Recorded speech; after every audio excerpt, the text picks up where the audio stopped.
The day began with the sky a bruised purple, a warning we foolishly ignored. We were on a sea trip when the storm hit, turning the water into a churning gray beast.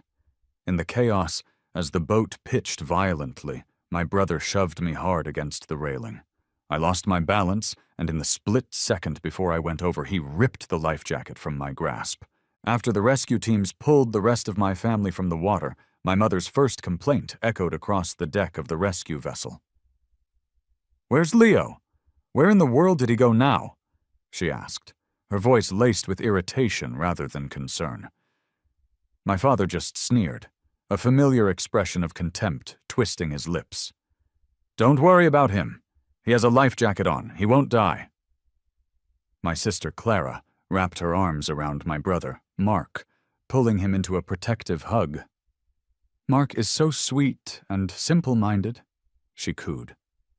"When will Leo ever give us the peace of mind that you do?" From the safety of the dock, they shouted for me to show myself, to stop hiding and come out immediately. But I couldn't.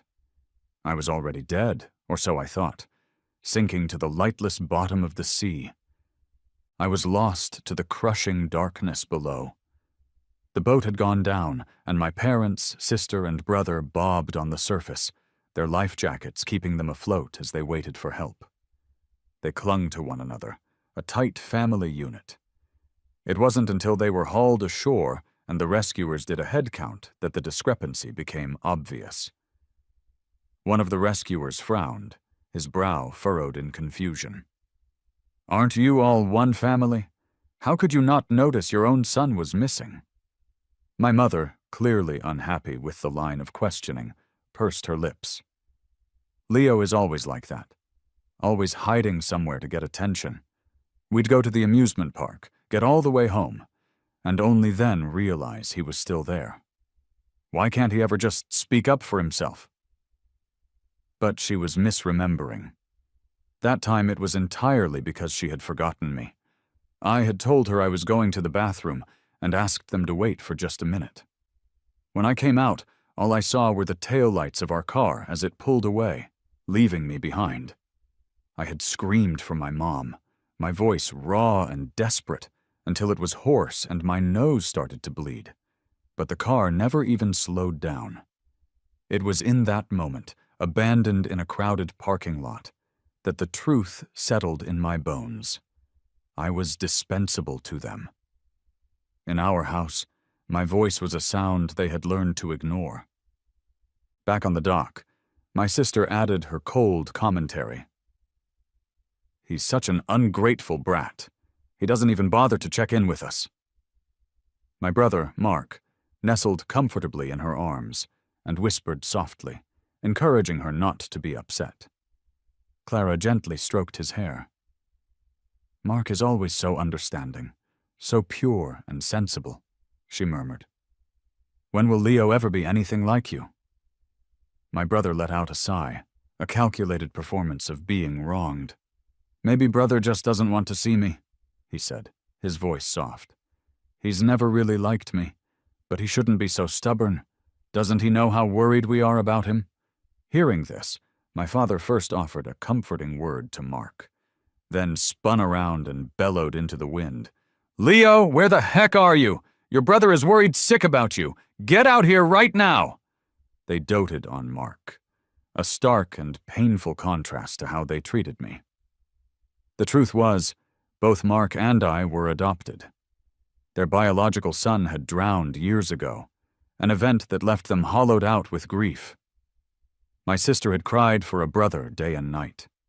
A few years after the tragedy, they decided to adopt a boy, and that's when they found me at the orphanage. I was standing right at the entrance when they arrived. Somehow, I sensed a sudden danger just in time to see a car speeding directly toward them. I screamed for them to stop, a warning that made them jump back just as the car whizzed past. Afterward, patting their chests in relief, they looked at me with gratitude. "Thank goodness for you," my mother had said. "It feels like we were meant to meet. Would you be our son? We'll treat you right, forever." A ripple of hope went through my heart, and I nodded with a wild, desperate anticipation, I was finally going to have a family. That first half year was the happiest time of my life. They cherished me. My mother and father made me special treats, and my sister taught me how to play the piano and paint. I truly believed my happiness would last forever. That is, until the day they brought home another boy. The moment this new boy, Mark, saw me, he burst into tears. My sister, immediately upset, shoved me hard, sending me tumbling to the ground. "You scared Mark!" she yelled. My parents irritably told me to get out of the way and stop blocking their view. Effortlessly, he took everything that had been mine. I was moved from the main bedroom to the small guest room, effectively becoming a ghost in my own home. My sister held his hand and declared to everyone, "Mark is my brother."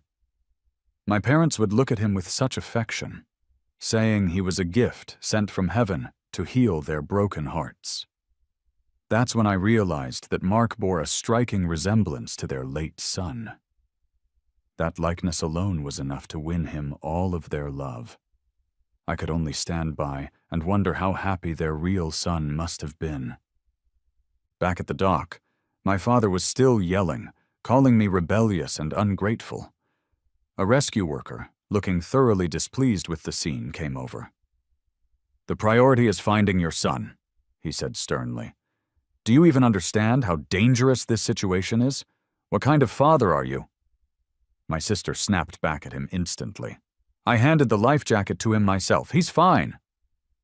My mother added, "Everyone else is fine. Why is it always him causing trouble? He's definitely hiding on purpose just to make us worry." The rescuers, visibly annoyed by their attitude, turned to organize a search party for me. Out of nowhere, a little girl's voice cut through the tension. She was scared, yet she pointed a trembling finger directly at my brother. "I saw him," she whispered.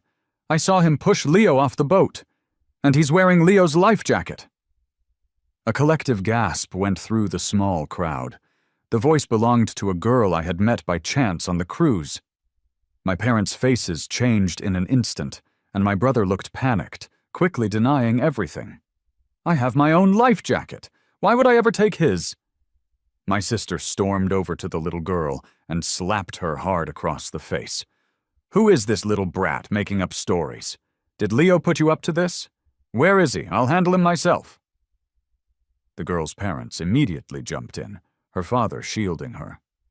"How you treat your own son is none of my business, but my daughter is my treasure and you just hit her."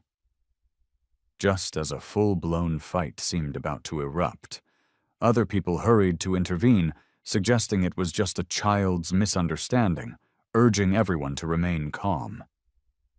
My parents shot a final glare at the girl before cuddling Mark. "See? Mark isn't capable of something like that." Relieved, Mark played the victim, tears filling his eyes as they soothed him, their usual routine. I was used to seeing them like this. During one New Year's celebration, Mark had secretly eaten all the gifts prepared for the family.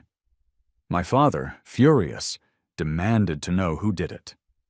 Mark shed 2 perfect tears, and the blame immediately landed on me. Without a single question, they locked me in the study for the entire day and night. While I was swallowed by darkness and hunger, I could hear them laughing and joking in the living room as they watched the spring festival gala. Just when I thought this current situation would end without a resolution, the little girl gathered her courage again and shouted, "I'm not making it up! Leo grabbed his arm! You can check his arm to see if there are any marks!" Before my brother could react, my sister stepped forward boldly, sneering. "What marks? Such a lie. Let's take a look, and then you can apologize to my little brother." With an air of absolute confidence, she rolled up my brother's sleeve. There, on his fair arm, were several long, angry red marks. Everyone went silent. The blood drained from my brother's face, and he hastily pulled his sleeve back down, shaking in panic. "No! I did this to myself. Sis, don't listen to her. She's lying!" My sister, dumbfounded for a moment, quickly went along with his story. "Yeah, it must be a coincidence. My little brother can't even bear to kill an ant. How could he possibly push his own brother into the sea?" She seemed to be avoiding the obvious truth, trying desperately to convince herself. Even the bystanders couldn't stand it anymore. "How could that be a coincidence?" one person muttered. "You're way too biased. Isn't the missing boy your brother too? Could you at least pretend to look for him? Does it not matter to you if he's dead?" Suddenly, my brother clutched his chest and pretended to faint. My mother and father rushed to support him. "We can't stay here anymore. Mark's health is fragile. He can't hold on. Let's go back." It was the same old trick he always used, his fragile health to gain sympathy. And it always worked.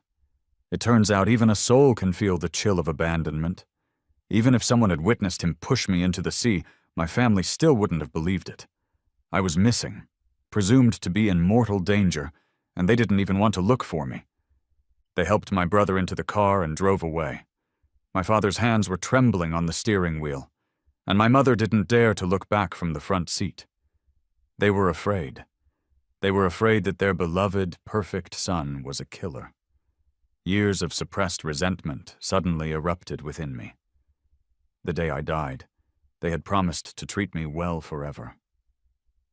But why? Why couldn't even the one who killed me be punished? In a whirlwind of powerful emotion, my soul was pulled by an unseen force, and through a wave of excruciating pain, I lost consciousness. When I opened my eyes again, I was lying on a sandy shore, the waves gently lapping near my feet. My soul had returned to my body, and surprisingly, there was a strange presence in my mind. After assessment, the host meets the conditions to bind with the regret collection system. The system, it claimed, had saved me. I just smirked in self-deprecation. Meets the conditions? Do you really think my family will regret my death? Their hearts only have room for Mark. You've bonded with the wrong person.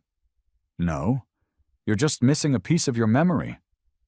In the next moment, memories flooded my mind like a tidal wave. I saw a sightseeing boat on a quiet lake suddenly malfunction and capsize. A family of 4 was thrown into the water. The man, a good swimmer, could have saved his family, but he suddenly cried out in pain, claiming he had a cramp in his calf. The woman and the young girl couldn't swim and were struggling helplessly, but the youngest boy reacted the fastest. He was a nimble swimmer, and his small body burst with amazing power. He pushed both adults to the shore, then without hesitation, swam back to save the girl. She was panicking, thrashing wildly, and he endured being hit numerous times. Exhausted, he was at his limit, but some inner force sustained him, and he pushed her to shore with all his might before he finally submerged, carried away by the current. The people on the shore, his parents and sister, screamed in agony. "Baby, don't leave us! Please come back!" The boy was swept into a channel and saved by someone fishing by the river. He had hit his head and lost his memory. With half his face bloodied, the kind person took him for facial reconstruction surgery and then sent him to a welfare home, giving him the name Joshua. During my time in the welfare center, they had all called me Joshua. I had long envied the idea that if my parents' real son were still alive, he would be the most adored and happiest person on earth. I never expected that I was that boy. I was their real son. Destiny certainly loves to play cruel tricks. They couldn't possibly imagine that their long-lost biological son was right beside them all along, yet they never recognized him. If they knew their baby was once again lost at sea, I wondered how they would react. With the system's help, I could see my father still driving, the car unusually silent. My sister Clara suddenly spoke up. "I remember now. One of the life jackets had a faulty belt. I think I gave that one to Leo." Her voice was strained. "I'll call the manufacturer now to check on that batch of life jackets. If his life jacket was intact, it proves that little girl was lying. I need to clear my little brother's name." My mother nodded in agreement. Mark, with his eyes closed, suddenly shivered, He was scared. I coldly watched his trembling eyelashes. I will make sure the guilty pay.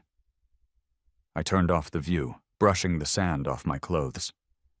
But just as I stood up, a wave of dizziness hit me, and I blacked out.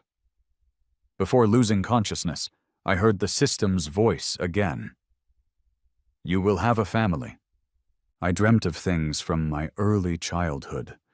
On my 3rd birthday, my parents gave me a beautiful jade pendant. My mother held it gently and said, "This pendant is shaped just like the birthmark on your back. Doesn't it look like a butterfly wing? Like you have little wings of your own." My sister proudly put it around my neck, her hands on her hips, beaming. It was my idea.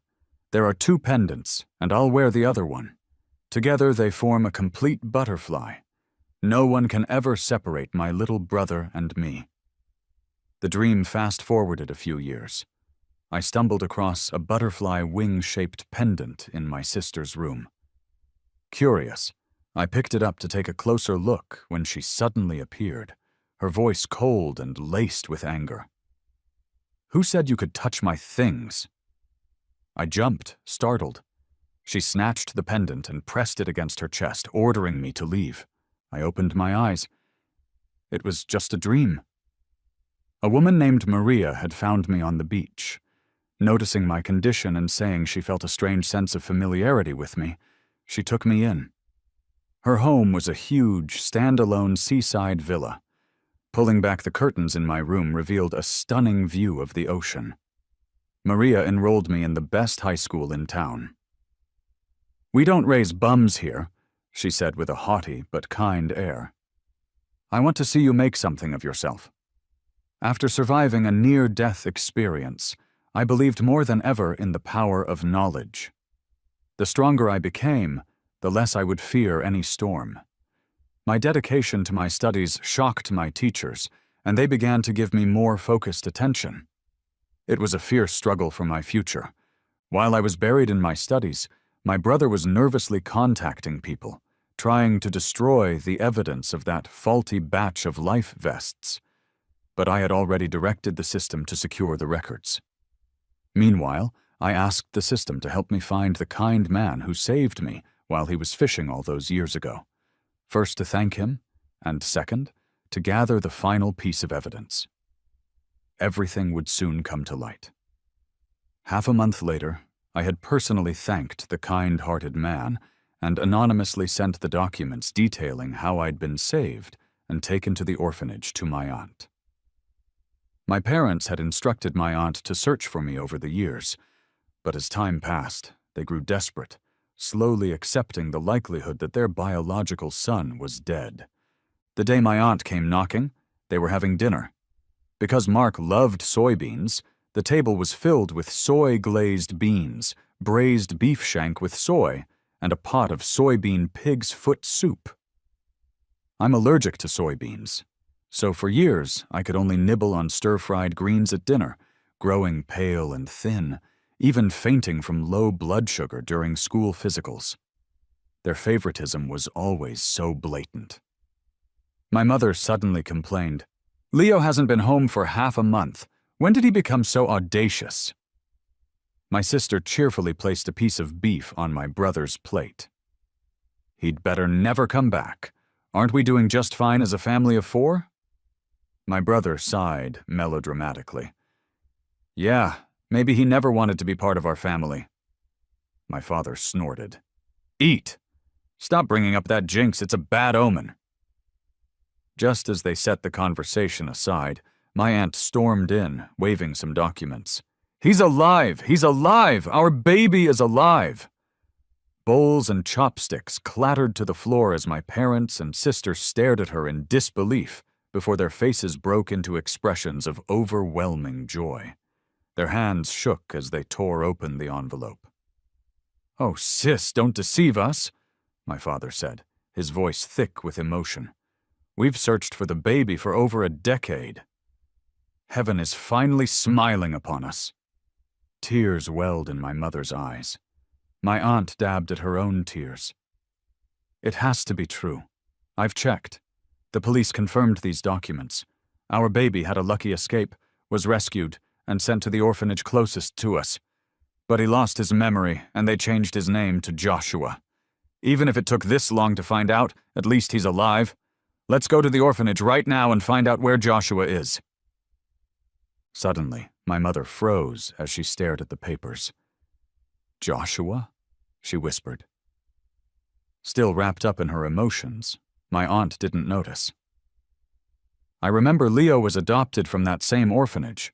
Too bad we missed finding the baby back then, she mused, before realization hit her like a ton of bricks as she saw the family's stunned silence. Their faces had turned deathly pale, their eyes blank, lips quivering. My mother looked up, her face more distraught than if she had been crying for days. Leo's name at the orphanage was Joshua. My aunt was so shocked she collapsed onto a nearby couch, speechless. The room fell into a dreadful, heavy silence. Breaking the stillness, my sister lunged forward, tearing the documents to shreds. It's fake! It's all lies! Leo can't be my real brother. He doesn't even look like him. If anything, it should have been Mark. My aunt, grief-stricken, responded slowly. The baby's face was scarred by rocks in the river. He underwent facial reconstruction. As she finished speaking, my sister stumbled backward as if drained of all life. Suddenly, my mother's wail pierced the silence, her emotions completely shattered. The baby was swept into the river trying to save us. All these years, my son was right here. And what have I done? What have I done? She crawled on the floor, desperately picking up the shredded papers, trying to piece the name Joshua back together through her tears. My dad's eyes reddened as he lunged at my brother, shaking him violently. Where is Leo? Where is our son? Where did you take him? Terrified, Mark turned as pale as a sheet. Dad, you're scaring me, he cried. My sister shielded him, her voice filled with pain. Dad, with Leo's life uncertain, we should cherish who we have. If the baby really is gone, then Mark is all we have. Mark is pure of heart. He hasn't done anything wrong. Please don't be hard on him. Another knock sounded at the door, and a young man rushed in, approaching my sister directly. I couldn't get through to you. I have news about the life vests you asked me to check on. Everyone's heart was in their throat again. My brother was the most nervous of all, clenching his fists, not daring to blink. The young man paused. Mark's life jacket strap was indeed broken. I took pictures. They match your description. So far, the search and rescue isn't looking good. We've searched all the nearby waters but found nothing. From everything we know, it seems likely that Leo is already gone, and the direct cause of his death is Mark. As soon as he finished speaking, my mother, who had been holding her breath, passed out. My aunt helped her to the couch and called for an ambulance. My brother crouched on the floor, scared and holding his head. It wasn't me! I'm not a killer! I didn't hurt him! You're all accusing me! My father was furious, painfully questioning Mark and demanding the truth. Mark just shook his head like a rattle, refusing to admit anything. He clutched his chest, claiming to feel unwell, trying to win sympathy from the family one last time. But this time my dad slapped him hard across the face. Still playing the victim? How could your heart be so cruel? We've been raising a wolf all these years, only to lose our own son. They knew he was faking it all along. They had just chosen not to call him out on it before. My sister mumbled to herself, dazed. How could this be? It shouldn't have been like this, no. My mother was so overwhelmed she ended up in the hospital. My dad wanted to kick Mark out, but my sister defended him with her life, still in denial, deceiving herself. Dad, baby's gone. We only have Mark left. No matter what, he's still my brother. My dad kicked her hard, yelling at her, while my mom, from her hospital bed, threw everything she could grab, crying furiously. and Mark just cowered in my sister's arms, looking terrified. From that day on, my parents ignored Mark completely. All the affection he once bragged about vanished. At the dinner table, they took away his chair. He cried, but they didn't even look his way. All of his things were thrown out of his room, which was restored to how I had set it up before. Their family portrait was smashed, replaced with a messy drawing I'd made as a child. My parents refused him any money, so my sister dropped out of school to work and earn his tuition and living expenses.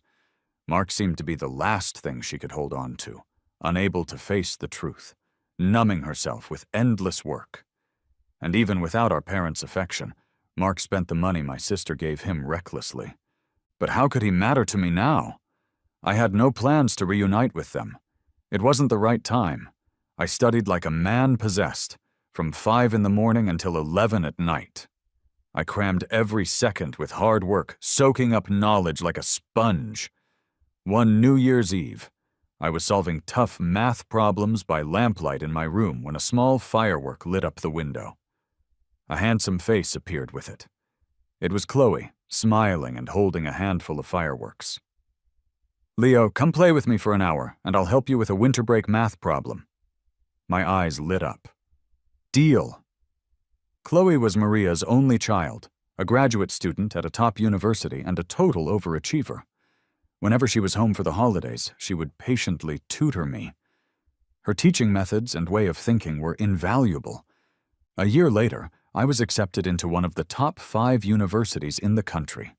After the college entrance exams, Maria and Chloe took me on an overseas trip. For the first time as a young adult, I felt true, uncomplicated happiness. After the trip, I packed for college in the capital, majoring in design. In my first year, I won the national scholarship and participated in several film, advertising, and brand design competitions, earning many honors. Besides my studies, I took on design gigs during my free time to pay for my living costs and tuition, quickly gaining financial independence. The summer after my sophomore year, Chloe graduated with her master's degree and was preparing for her PhD. I received another prestigious national award, and Maria took the opportunity to officially adopt me.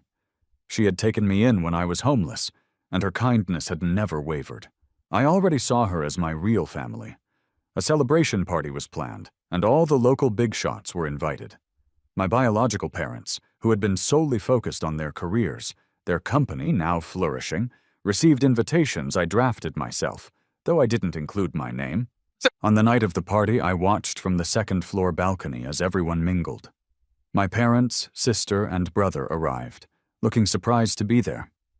My mother offered a gift with a practiced smile. "Madam, you're truly blessed. Chloe is so talented, and your son is just as outstanding." Maria just nodded politely. My brother looked around the lavish mansion with admiration. "Whoever Maria chose for a son sure is lucky," he whispered. "Not like me, stuck with these foster parents." My sister tugged at his arm, scolding him. "Mark, be respectful.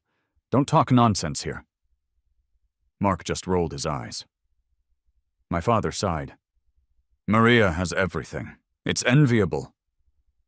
My mother's eyes grew dim at his words, both of them clearly remembering their missing son. 15 minutes into the party, Maria brought me on stage, holding my hand and smiling as she introduced me to the crowd. Guests praised me. Such a handsome and graceful young man. And the young master is attending a top-notch art school, just as outstanding as the young lady. The party was filled with joy and smiles. Well, except for them. My parents were staring at me in utter disbelief. My mother even fell into my father's arms, unable to stand on her own. My sister and brother were glaring at me as if trying to bore a hole through me with their eyes. My mother's voice suddenly pierced through the air. "Baby, you're my baby. You're not dead. You're alive, and you're here to find me, aren't you, my precious son?" My father didn't say a word, but he looked at me with deep, complicated emotions written all over his face.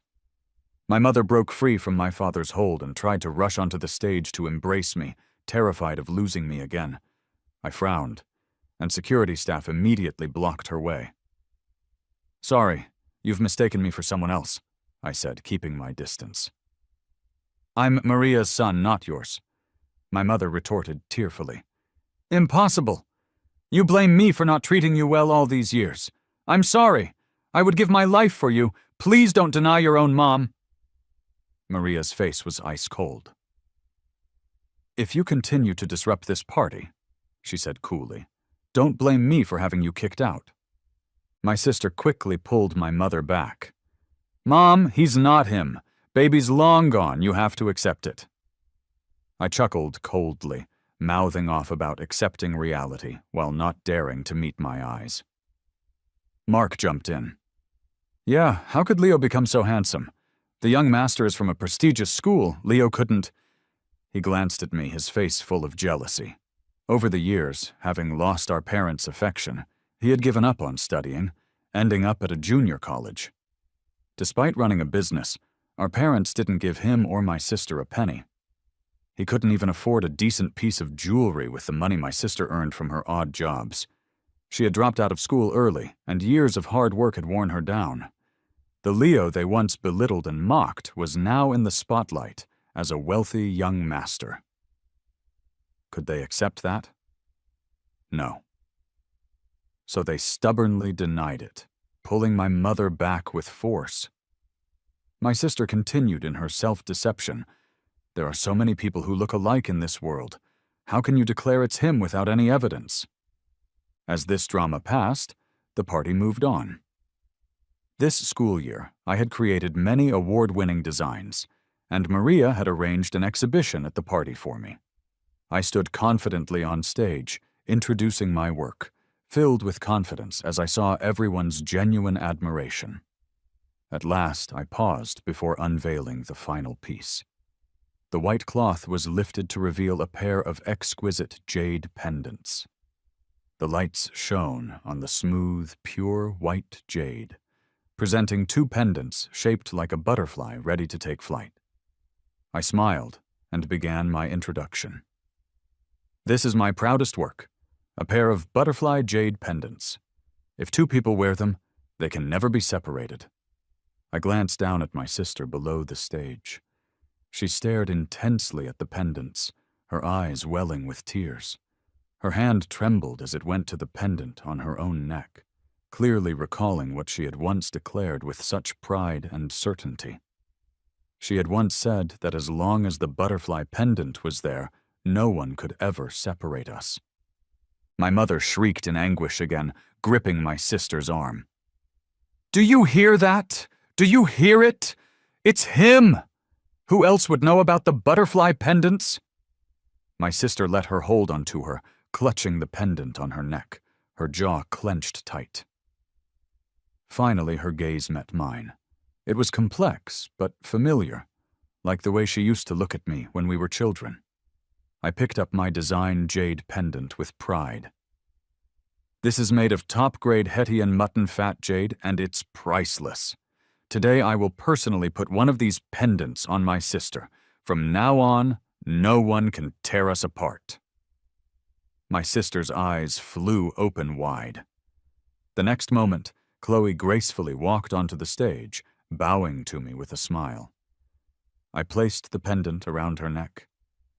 She then stood and put the other pendant on me. Together, they formed a perfect butterfly. My sister looked at us dazedly, her expression like that of a child who had just lost all their toys. After a moment, her face twisted into something worse than crying, and she turned silently, leaving the party without a word, even as Mark called after her. The person she had cherished for years, she didn't look back, heading straight out the door. Mark shot me a resentful look before following her. After the party, my parents begged to see me. They were well-dressed, but they looked as humble as beggars. Maria had no sympathy for them. "You raised Leo for over a decade without treasuring him. He wasn't happy for a single day. You missed your chance. You don't deserve to be parents. Do I need to put it more bluntly? If you truly love him, let him go." My parents collapsed at the door. My mother was too drained to cry, her eyes swollen and sore. "This is karma," she said to my dad. "Karma for not cherishing Leo. We let the chance slip away, and he's so deeply hurt now. It's all our fault." She slapped her own cheek repeatedly until my dad sorrowfully pulled her into his arms. I closed the window upstairs, tuning them out. Inside, Chloe was examining my new designs thoughtfully. Maria was there too, our ragdoll cat brushing against her legs. This was my new family. I was moving forward. The holiday passed smoothly. A few days before school was set to start again, I got a text from my sister. Could we meet to say goodbye properly? I agreed and showed up at the West Ping Bridge as she had requested. I waited, and just before dusk, a silhouette slowly approached. It was Mark. He had a dark expression and stared at me with pure grudge. "I pushed you into the ocean, so why did you come back? Why won't you just disappear, you pest? If it weren't for you, I'd probably be the heir to that mansion. That mansion would be mine, and Chloe too. If I could push you once, I can do it again." With that, he lunged at me like a madman, but I wasn't stupid enough to fall for his tricks again. The door of a car parked next to me was already open, and my sister quickly jumped out to shield me, pinning the crazed Mark to the ground. Her expression was somber. "Mark, it really was you who pushed Leo into the sea, and we treated you so well for all those years. How could you be so heartless?" I had suspected the text wasn't from my sister, so I had contacted her before coming. Mark, caught red-handed by the one person who had always defended him, panicked. Then, he swiftly changed his expression, fake tears welling in his eyes.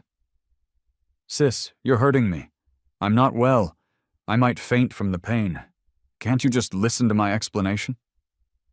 My sister had doted on him for so many years. She was still somewhat moved by his tears and loosened her grip just a bit. In that instant, Mark pulled a knife from his bag and lunged, stabbing at me viciously. There was a sickening sound as the knife entered flesh. My sister had thrown herself in front of me. She slowly fell. I tried to stay calm and immediately called for an ambulance. Mark screamed in fear. "No, sis, I wasn't trying to kill you. It wasn't me!" He dropped the knife and ran away in a blind panic. My sister covered her wound, reaching a hand out towards me. I leaned in closer and could just hear her hoarse voice say, This is the price of my softness. I was wrong. I regret it. Can you forgive me, my baby brother?" She closed her eyes, and her hand fell from mine. I pressed on her wound, anxiously waiting for the ambulance, but by the time we got her to the hospital, it was too late. She had lost too much blood, and her eyes never opened again. The police soon captured Mark, and he was sentenced to life in prison for 2 counts of attempted murder. He struggled and screamed as they took him away. When my mother and father returned, I was already in a daze. Their hair seemed to have turned white overnight, their faces lined with new, deep wrinkles. Standing by my sister's body, tears ran down their cheeks, their backs hunched over in grief. Maria and Chloe rushed over, concerned about how I was doing. I left the hospital with them. As we walked down the long hallway, I heard my mother and father suddenly call out, "Baby!" I didn't look back. Maria and Chloe held my hands, and we kept moving forward. I don't go by that name anymore. After my sister's cremation, my parents sent all their assets to Maria's house, including the company and the family estate. They didn't keep a single dime for themselves. They just returned to our hometown, where they started a small farm, living off the land and letting go of all worldly concerns, spending their remaining years in the quiet countryside. Once the system had collected enough points of remorse, it left my body. And with that, everything from the past was finally over. My future is now clear and promising.